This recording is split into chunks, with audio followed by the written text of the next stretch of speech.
I bet you never knew that you could clean these by boiling them. Let's go.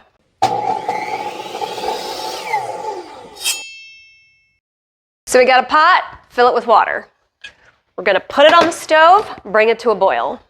Now I know some people will throw these in the dishwasher and some people will put them in like a sink of soapy water. I don't like to do that because I don't want the grease that is in here to go down my drain. Now mine aren't that dirty right now because I just cleaned them not too long ago, but usually there's like a bunch of grease all in here.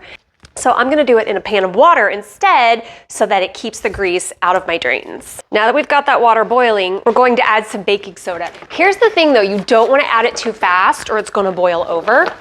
So I usually just take a little 1/4 of a cup and we're just gonna slowly pop it in there. And so that's why I said, if you put it in too fast, it'll boil over. So once we got that in there, we're gonna pop in our filters. We're just gonna let those filters boil for like 15 minutes. I get some people may have bigger filters. So what I do in that situation is I take a really big cookie sheet and I'm gonna lay the filters on the cookie sheet.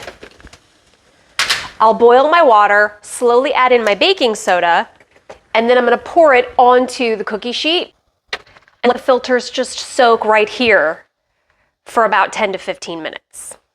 Then after a bit, you can come with a brush. Now these are a little delicate, so you don't want to scrub them too hard. You just kind of want to lightly give them a little scrub to get that grease off. Or if you were just boiling them straight in the pan because yours are small and fit like I do, once you've got them boiled, you're gonna see grease all over that pan. Take the pan outside. I'm gonna dump the grease water outside. So again, I'm trying to avoid putting that grease down my drain. So then I'm gonna lay them out, let them dry completely before I reinstall them into the range hood. Next, I'm gonna take a 50-50 mixture of vinegar and water, and we're gonna spray that up there and get all that grease out. I'm gonna follow that up with a dry rag. Be sure to subscribe for more DIY Made Easy.